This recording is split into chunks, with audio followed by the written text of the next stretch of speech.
Welcome back everyone to Pontos Fathom Hobbies. This is season 22, setup round for Time of Legends Joan of Arc, and we are playing with the Seige expansion. Really looking forward to jumping into the scenario. It's called the Siege of Calais. I had to paint through some additional miniatures. These are the servants and sappers and Colvian, bombard, ballista players. I had to get these guys tabletop ready, so I just did a quick paint through of these guys. I actually have these Hackwil Boutiers. I'm going to finish those later. But yeah, getting out all the other minis. This is a massive siege. Again, getting us back into 100 Years War kind of era with the English versus the French. This is the Siege of Calais, September 4th through August 3rd, from 1346 to 1347. We'll get this fast forwarded through. There are lots of miniatures to get on the board for the French and the English, and get them all based for the gameplay. And then we will jump into the rules for the setup for the scenario.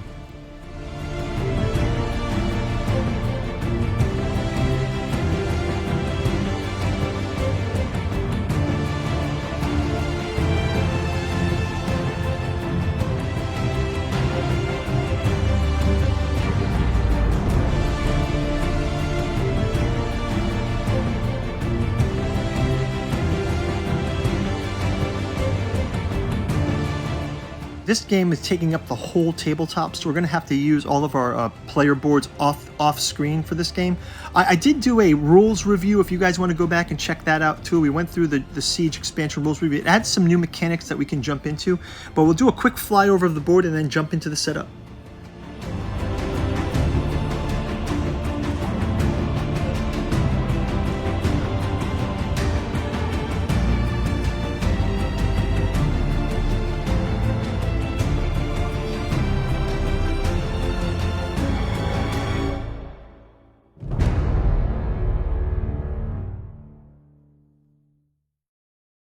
Pontos Fathom Hobbies is brought to you by the books that we produce. We've got a bookstore link to Pontos Fathom Press down in the description.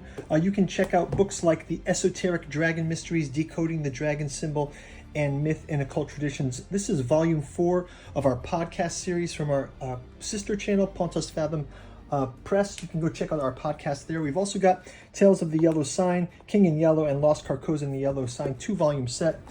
Our Cthulhu series with Alchemy of Azathoth, Genealogy of Cthulhu, Archaeology of Yog-Sothoth, Psychoanalysis of Rillier, Necromancy of Nyarlathotep, and the Hermeticism of Hastur. Also available in the bookstore, and you can get it in the Omnibus edition. Thank you guys so much for making this one a hit. And finally, we got Alchemy and Anthroposophy in the Dune Saga. Check them out in the bookstore. You can also check out our Patreon for as little as $1. You can stay across our Song of Ice and Fire gameplay, our miniature painting, Joan of Arc. We're playing Tainted Grail, Eldritch Horror, Conan by Monolith, and many other games. Go check out our webpage, go check out our playlists, and you can find something that you might be interested in. Also, you can like and subscribe. Thanks to our Patreons and subscribers. Get notified when we do more Joan of Arc, more Song of Ice and Fire. Back to the game. Okay, so let's go through the Siege scenario itself. We are playing through the Siege of Calais. It says September 4th, 1346 through the 3rd of August, 1347. After a splendid victory in Crécy, Edward III of English, the English King Edward III, decides to lay siege to Calais to secure a stronghold and a harbor in a strong position, letting him connect his lands and the continent. At first, he ordered multiple attacks from his bombards, torsion, swinging arm, and explosive machinery, anything he could attack with. After seeing the besieged men's resilience, he resorted to starving the city. Tightening his grip around Calais on both sides, like Caesar in Alesia, he waited. Meanwhile, Philip VI, the French king, was moving with fresh levies. So we see that we've got the English versus the French. We've got the French broken up into 2 sections. The English are under King Edward III. They have got the siege force here, so you can see trebuchets on the board. You can see ballistas and bombards here as well. And we can show you our Edward III is here. Small mini here. We've got a paint through mini for these guys as well, paint through video for these guys. So here's Edward III joining these troops. We've also got the French are divided First, we have the French reinforcements coming from here. We'll place these palisades back here. And then we've got mounted, we've got Philip VI as a mounted knight with his reinforcement attacking. And then we've got the Jean de Vienne is the besieged army owner. And you can see inside of the wall and across the top of the wall, we've got some crossbowmen on the wall, and we've got him here on point. Inside the wall, we've got our keep, we've got a church and a house, and we'll kind of go through the rules dynamics next. First up, you can see the majority of the English forces here lined up outside the castle. With the siege rules that we reviewed in our rules video, we will begin 3 rounds of siege play, and then we'll move into the scenario, the 6 rounds of the scenario. So it's going to be 9 rounds in total. You can see down here inside of the keep, you've got the French resisting here. They also have some crossbowmen up on the wall. The keep sits here. There's a cathedral church inside. And then finally, you've got the French reinforcements coming with mounted knights, pikemen, and other forces as the reinforcements.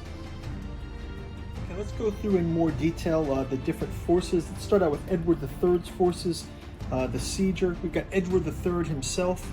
We've got a standard bearer, a musician, 10 bowmen. We've got a bombard.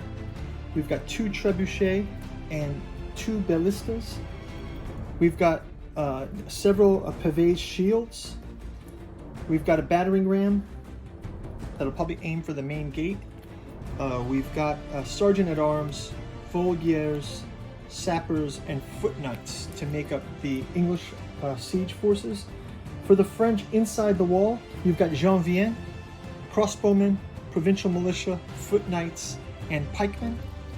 And then for our French reinforcements of Philip VI de Valois, we have mounted knights, provincial militia, standard bearer, and a musician. So we've got all of these guys in play. Lastly, we've got a number of independent citizens. We've got apothecary, guide, priest, soothsayer, blacksmith, citizen, and the merchant girl. The guide, blacksmith, and priest are starting inside the wall, inside the Calais, and the rest of them, the farmer, the soothsayer, the citizen, the apothecary, and the merchant girl, they're around the countryside, so they will be in play throughout the game. So next up, let's take a look at the details of the scenario. First off, as we mentioned, there will be 3 rounds of siege, so we'll be getting our cards set up for the siege and our siege tokens for supply and morale. After those 3 rounds, the Siege of Calais is set to be a 6-round game, and we're playing with the legend cards, so we've got those set up as well. We're going to have to use them off camera on a sideboard because the table is just so full. But let's go into the victory conditions a little bit. So this player with the most victory points at the end of the 6th round wins the game, which is actually the 9th round, right? So it'll be 3 rounds of siege, 6 rounds of traditional Joan of Arc gameplay, and the siege will really set the stage to what position both of our forces in, because we could get extra components out of the siege round. So extra points of supply and morale can be traded in at the end of the siege phase by this table. So you have supply and morale chips, and each side gets to take these different kind of actions. We also might see damage to the wall, which can change the dynamic. For the French side, it says, first of all, it says, if the king is destroyed, Edward III or Philip VI, the opposing side immediately wins the game. And at French side, enemy war machines, bombard, trebuchet, ballista, battering ram destroyed 2 victory points. English unit destroyed 1 victory point, so that's pretty straightforward. For the English side, Jean de Vienne disruptor destroyed 3 victory points, so he's not our king, he's just the head of Calais. Unit from besieged army disruptor destroyed at the end of the 6th round, 1 victory point. At least 1 English unit in Calais at the end of the 6th round, 1 victory point. So if they get anything through, that's a victory point for the English. And then we have rewards.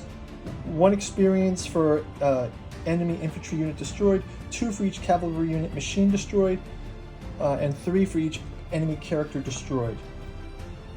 Board setup. So we've placed the French inside the wall in the reserves, and then we'll and they have to be behind these palisades, so that's going to set them up here. And then obviously the English are set up in siege mode. The door can be opened at any time by the French with one activation order. We see this great picture here of our knights. So that's going to do it for the setup round. We will see you guys in round number 1. Thanks for watching. Like and subscribe. Go check out our paint through video for the siege, and also for all of our Joan of Arc games. And you can actually go peruse the list of those games. So looking forward to jumping into this siege game, the Siege of Calais. See you in round 1. Bye bye.